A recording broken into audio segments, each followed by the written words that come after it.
welcome to my YouTube channel. Balik lagi dengan saya Vera Prawesti. Dan kali ini saya akan membahas tentang gambaran manajemen keuangan. Nah, ini merupakan salah satu tugas untuk memenuhi ujian tengah semester dalam mata kuliah manajemen keuangan. Saya dari kelas 2 AD4 dengan NIM 452200009 akan menjelaskan tentang gambaran manajemen keuangan. Nah, sebelum kita masuk ke materi, ada satu quotes dari Dave Ramsey, yaitu kedamaian finansial adalah bukan soal kepemilikan benda, tapi belajar hidup dengan uang kurang dari yang Anda hasilkan, sehingga Anda dapat punya uang kembali dan uang untuk berinvestasi. Anda tidak bisa menang sampai Anda melakukan hal ini. Oke, lanjut untuk materi pertama, yaitu pengertian manajemen keuangan. Manajemen keuangan merupakan semua kegiatan perusahaan yang berkaitan dengan bagaimana cara mendapatkan, menggunakan, dan mengelola keuangan suatu perusahaan atau organisasi tertentu. Nah, financial management ialah kegiatan memanage yang bertujuan untuk mengelola dana maupun aset-aset yang dimiliki sebuah perusahaan untuk dimanfaatkan pada hal-hal atau kegiatan yang membantu tercapainya tujuan utama sebuah perusahaan tersebut, yaitu profit atau laba. Nah, dalam suatu perusahaan atau bisnis, manajemen mempunyai 3 aktivitas yang utama yang dilakukan oleh manajer keuangan, yaitu yang pertama, perolehan dana, kegiatan penggunaan dana, dan pengelolaan aktiva atau aset. Ketiga hal tersebut berkaitan langsung dengan sumber dana internal maupun eksternal suatu perusahaan. Nah, jadi modal kerja dan dari kepemilikan saham juga termasuk tugas pada manajemen keuangan. Untuk pengertian manajemen keuangan menurut para ahli ada dari Macy, Bradley, dan James Panholm. Nah, dari Macy, manajemen keuangan merupakan suatu kegiatan operasional bisnis yang bertanggung jawab untuk mendapatkan dan menggunakan dana yang diperlukan untuk kegiatan operasional secara efektif dan efisien. Dari Bradley, manajemen keuangan ialah suatu bidang manajemen bisnis yang ditujukan untuk mengelola penggunaan modal secara bijaksana, selektif, dan seksama dari suatu sumber modal untuk memungkinkan unit pengeluaran untuk bergerak ke arah mencapai tujuannya. Sedangkan dari James Panholm, manajemen keuangan adalah semua kegiatan yang berhubungan dengan perolehan dana dan pengelolaan pendanaan, serta untuk pengelolaan aktiva dengan tujuan semua kegiatan sebuah perusahaan. Selanjutnya ada fungsi dan tujuan manajemen keuangan. Manajemen keuangan merupakan komponen yang paling riskan bagi sebuah bisnis atau perusahaan. Keuangan tersebut perlu dikelola dan dikendalikan dengan baik oleh seorang manajer keuangan. Hal ini juga berkaitan dengan kemampuan perusahaan untuk bertahan dalam bidang finansial. Adapun fungsi manajemen keuangan antara lain perencanaan keuangan yang bisa disebut planning. Nah, tahapan yang pertama ini adalah perencanaan keuangan, dan beberapa hal yang perlu dilakukan ialah menyusun rencana pemasukan, menyusun pengeluaran, dan kegiatan lain dalam periode tertentu. Yang kedua, penganggaran keuangan atau budgeting. Dalam upaya ini, hal yang perlu dilakukan adalah membuat detail pemasukan dan pengeluaran. Kemudian, pengelolaan keuangan.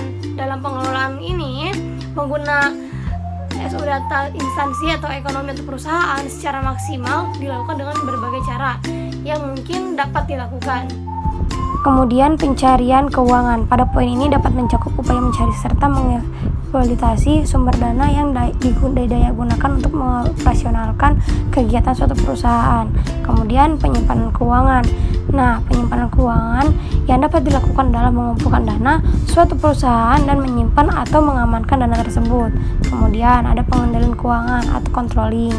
Nah, ini merupakan pengevaluasi dan memperbaiki sistem keuangan yang terdapat cacat di dalamnya. Kemudian pemeriksaan keuangan atau auditing. Nah, dengan cara mengaudit internal sistem keuangan yang diterapkan oleh sebuah perusahaan guna mengantisipasi adanya penyimpangan. Nah, yang terakhir adalah pelaporan keuangan atau reporting. Pelaporan keuangan sangatlah penting sebagai upaya penyediaan informasi tentang kondisi keuangan suatu instansi ekonomi atau perusahaan, terlebih bagaimana bahan evaluasi. Selain fungsi, adapun tujuan manajemen keuangan. Nah, di atas telah dijelaskan bahwa financial management dapat dilakukan sebagai proses untuk mengendalikan aset-aset perusahaan, terutama dalam bentuk dana. Sehingga manajemen keuangan mampu memiliki beberapa tujuan yang harus dicapai. Yang pertama, memaksimalkan keuangan atau keuntungan. Melalui kebijakan yang sangat tepat, financial management bisa memaksimalkan keuntungan perusahaan dalam jangka panjang. Yang kedua, menjaga arus kas. Manajer suatu keuangan berperan untuk menjaga arus kas. Setiap hari perusahaan sudah pasti akan mengeluarkan dana, misalnya untuk pembelian bahan baku, pembayaran gaji anggota, sewa, serta pembayaran lainnya. Sehingga jika tidak diawasi dan dikendalikan bisa menyebabkan over budget yang sangat merugikan perusahaan. Kemudian yang ketiga, mempersiapkan struktur modal. Nah, menyeimbangkan pembiayaan yang dimiliki dengan dana yang dipinjam tujuan untuk mempersiapkan struktur modalnya. Kemudian, memaksimalkan pemanfaatan keuangan perusahaan. Manajer keuangan juga bertindak untuk mengawasi penggunaan uang perusahaan. Anggaran yang dapat digunakan untuk kegiatan yang tidak menguntungkan dapat dipangkas dan dialokasikan untuk kegiatan lainnya. Selanjutnya, mengoptimalkan kekayaan perusahaan. Nah, manajer keuangan pun berupaya untuk memberikan dividen semaksimal mungkin dengan kepada pemegang saham dan berusaha untuk meningkatkan pasar saham karena berkaitan dengan kinerja suatu perusahaan. Terus ada meningkatkan efisien. Nah, manajer keuangan juga berupaya untuk meningkatkan efisien semua departemen dalam suatu organisasi. Penyaluran dana yang tepat dalam melakukan aspek akan berdampak pada peningkatan efisiensi perusahaan. Selanjutnya, memastikan kelangsungan hidup perusahaan. Nah, perusahaan bisa bertahan dalam persaingan bisnis yang kompetitif merupakan suatu peranan dari bagian keuangan. Keputusan yang berhubungan dengan keuangan harus bisa dilakukan secara berhati-hati karena kesalahan penggunaan keuangan bisa mengakibatkan kebangkrutan atau kerugian. Nah, yang ke-8, mengurangi risiko operasional. Dengan manajemen keuangan yang sangat baik, maka risiko operasional akan dapat diminimalisir. Risiko ketidakpastian dalam bisnis harus bisa disikapi dengan keputusan yang tepat oleh manajer keuangan.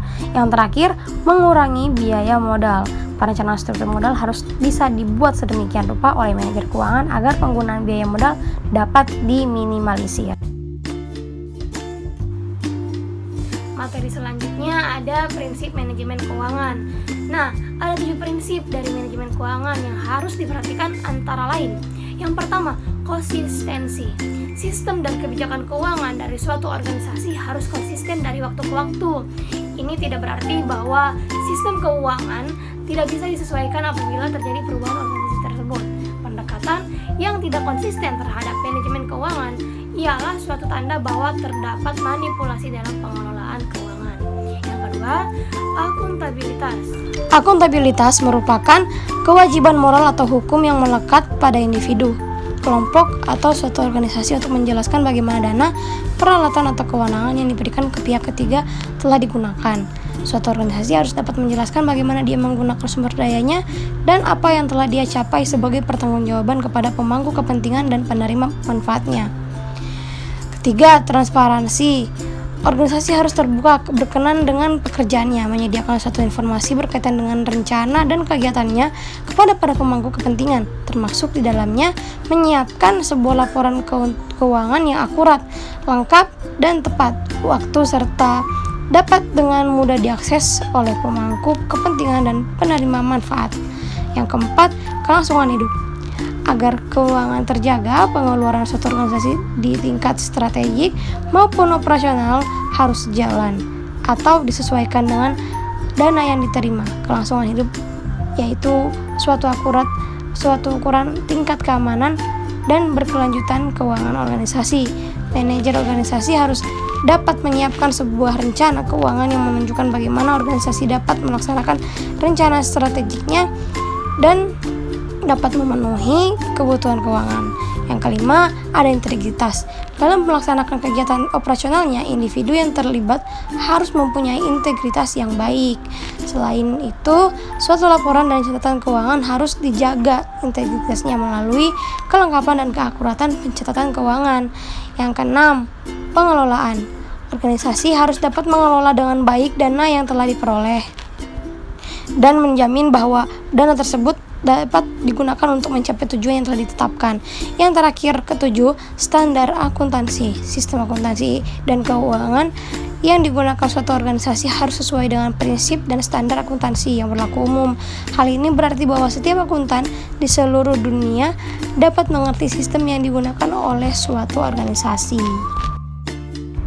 Selanjutnya, aktivitas manajemen keuangan. Manajemen keuangan berhubungan dengan 3 aktivitas, di antara lainnya ialah: pertama, aktivitas penggunaan dana merupakan aktivitas untuk menginvestasikan dana pada berbagai aktiva. Yang kedua, aktivitas perolehan dana adalah suatu aktivitas untuk mendapatkan sumber dana, baik dari sumber dana internal maupun sumber dana eksternal perusahaan.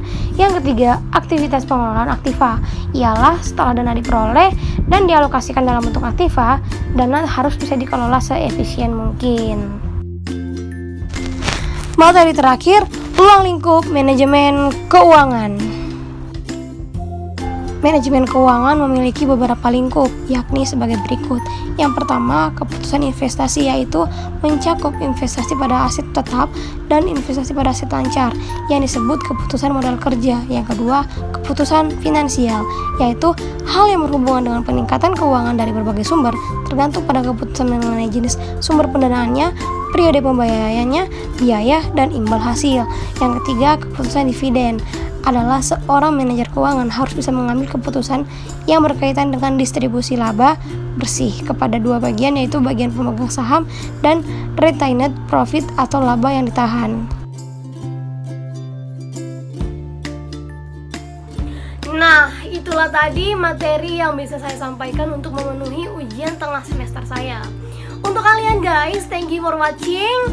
Don't forget to like, comment, and share. Mohon maaf bila ada salah ucap atau salah kata dari saya.